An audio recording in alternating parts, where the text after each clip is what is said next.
Raha malala mpifaliana trano no zontsika miona toy izao miara-miain'ny tenin'Andriamanitra mandray fampianarana azo raisina ihany koa izay zarainanao amin'ity ity. Ho aminareo izay olom-bofidy araka amin'ny fahalalana rahateo izay n'Andriamanitra ray amin'ny fanamasinana ny fanahy, amin'ny fanarahana sy fahazarahan'i Jesosy Kristy ampitomboana ho anareo ny fahasoavana sy ny fiadanana. Amen. Talata 4 Martsa 2022 bandinantsika ilo hevitra manao hoe miantso amin'ny fibebahana ny tompo. Andeha ry avana idera sy ankalazan'Andriamanitra isika. Jehovah ny mpanjaka, aoka ngovotra ny firenena, peraka amin'ny kerubim izy, aoka iororo ny tany. Lehibe anjio ny Jehovah ary avo ambony fehina rehetra izy. Aoka ideranareo lehibe sy matahotra ireo fa masina Jehovah, ny herin'ny mpanjaka dia tsy ararina, amin'ny toerinao ny fahitsiana. Fitsarana sy famarinana ataonao eo amin'ny Jakoba. Manandrata ny Jehovah Andriamantsika ianareo, ka miankofa eo amin'ny fitoeran-tongony fa masina izy. Amen.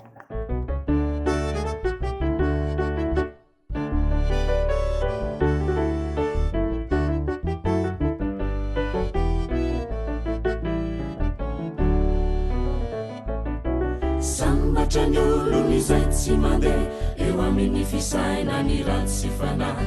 Sambatra ny olona izay tsy mijanona eo amin'ny falehan'ireo mpanota. Sambatra ny olona izay tsy mipetraka eo amin'ny fitoeran'ny mpaniratsira, fa ny lalàn'i Jehovah no sitrany. Sambatra ny olona izay tsy mandeha eo amin'ny fisaina ny ratsy fanahy. Sambatra ny olona izay tsy mijanona eo amin'ny falehan'ireo mpanota. Sambatra ny olona izay tsy mipetraka eo amin'ny fitoeran'ny mpaniratsira, fa ny lalàn'i Jehovah no sitrany.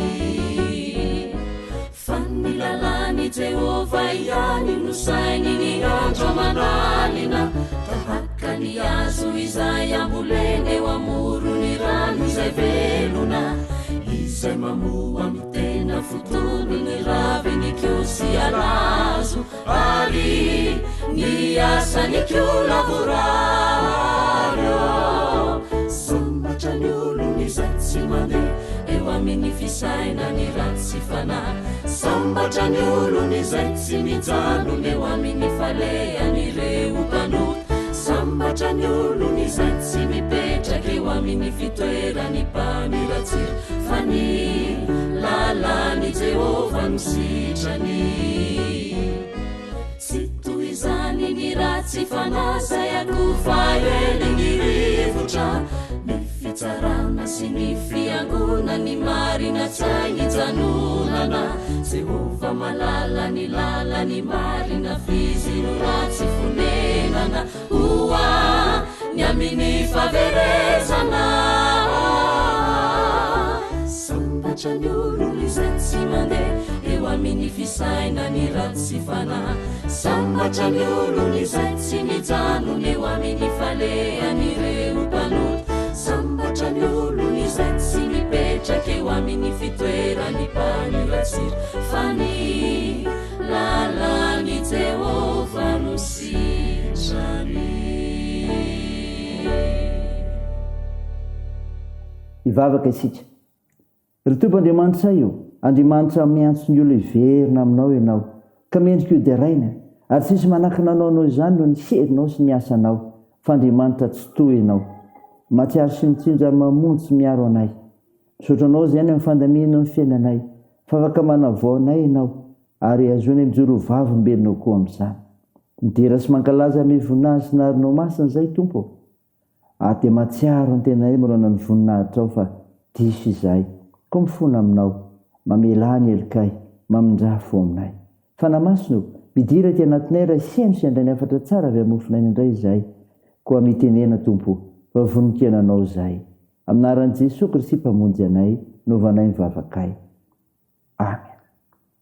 Ry havana malala ny mofinaina ho antsika amin'ny teny ity dia hitanao ao am-bokin'i Ezekiela. Ezekiela 2:20, ny 7:20 ka hatramin'ny 2:30. Mivaky toy izao aminaran'i Jesosy. Ary raha ny ratsy fanahy miala amin'ny faharatsiana ataony ka manao izay marina sy mahitsy, dia velomina ny fanahiny. raha mahita izy ka miala amin'ny fahadisoana rehetra zay nataony dia velona tokoa izy fa tsy ho faty. Nefa hoy taranak'Israely, tsy marina ny fitondrany tompo. Ry taranak'Israely, ny fitondrako va ny tsy marina? Tsy fitondranareo va ny tsy marina? Koa samy ho tsaraiko araka ny ataonareo avy ianareo, ry taranak'Israely, ho Jehovah tompo. Mitodia ka mibeba amin'ny fahadisoanareo rehetra, dia tsy ho tonga fatafitohinana mahameloka anareo intsony zany. Esio ro afaka aminareo ny fahadisoanareo rehetra zay nataonareo, ka manaova fo vaovao sy fanahy vaovao anareo. Fa nahoana no faty anareo ry taranak'Israely? Fa tsy sitrako fahafatesan'izay maty, ho Jehovah tompo, ko mibeba ianareo mba ho velona. Amen. Ray masonao, manamasinanay amin'ny fahamarinana, ny teninao fahamarinana. Amen. Ray amana malala, ho aminao trano ny fiadanana amin'ilay Jesosy Kristy ilay tianao, ilay mamindra fo aminao. Mofinaina vakina tamintsika teo Ezekela 7:7-20 dia anoin'Andriamanitra ka nanirahany mpaminany fa mamaly ny olona araka ny asany avy Andriamanitra. Koa hiteto fa mitona ny olona hiverina aminy Andriamanitra ka mitsara azy araka ny asany. Mitsara azy araka ny asany. Hoy ny 9:30, koa samy ho tsaraiko araka ny ataonareo avy ianareo ry taranak'Israely, Jehovah tompo. Nanao izay ratsy teo anatrehan'i Jehovah ny vahoakany. Ny fisainany tamin'izany, raha ny rainy manao ratsy dia ny taranany no mizaka ny fitsaran'Andriamanitra. Nabaran'ny tompo fa samy mizaka ny famaizana vokatry ny fahadisoany vitany teo anatrehan'Andriamanitra ny olona tsiraray. Ataon'Andriamanitra zany mba ampiverina ny olona amin'ny finoanan'i Jesosy Kristy ka hiala amin'ny ratsy fanaony. Andriamanitra marina amin'ny fitondrany sy ny fitsarany vahoakany tompo. Zava-dehibe ry havana nahalalana izany. Fa Andriamanitra mitaona ny hiverina amin'ny koa dia izao, mitaona azy hiova fo, mitaona azy hiova fo. Izany ny 9:30, ka manaova fo vaovao sy fanahy vaovao anareo. Fa nahoana no faty ianareo ry taranak'Israely? Fanontaniana mipetraka izany ry havana. Toa minanana fo vaovao sy fanahy vaovao ny vahoaka eto. Ny fananana fo vaovao sy fanahy vaovao dia midika ho fiva-toetra ifanaraka amin'ny sitrapon'Andriamanitra. Ary ny fanekena hiova-toetra dia midika ho fisafidianana fiainana sy fahavelomana. Antson'Andriamanitra mitaona ny mpanota veren'Andriamanitra ry havana. Karana toetra sy fomba fiainana mifanaraka amin'ny sitrapony zany. Fa ny fiverenan'Andriamanitra dia tsy misy afa-tsy ny finoana ny Jesosy Kristy, izay mahay manavao sy manome fiainam-baovao an'izay rehetra mibebaka. Ho amin'ny Kristy irery ihany no nanantsika fiainam-baovao. Zany indray ry havana. Saino izany dia ho voninahitr'Andriamanitra. Amen. Andeha hivavaka isika.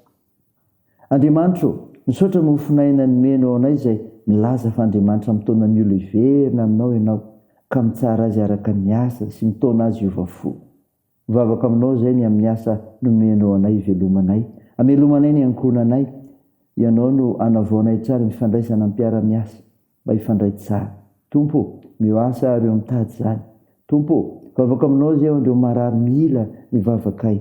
Atsoro ny tananao hanindrondrofo sy ny aretina rehetra. Toany ny asa fitsaboana, atanjao ireo azony manjo, ampio ireo mareo sikolona sy ireo sahirana, sonjovy ny ampigatrana.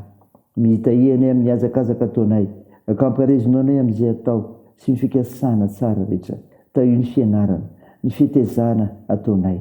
Tompo, vonjeo ny firenenay, eny avoty izay aminaran'i Jesosy Kristy, mpamonjy anay, zivavahanay, no angatanay izany, miaraka amin'ilay vavaka nampianarinay imbonana manao hoe: Ranay eo izay ny-danitra, ao masinina anie ny anaranao, ho tonga anie ny fanjakanao, atao anie ny sitraponao, ety an-tany ho tahaky ny ny-danitra.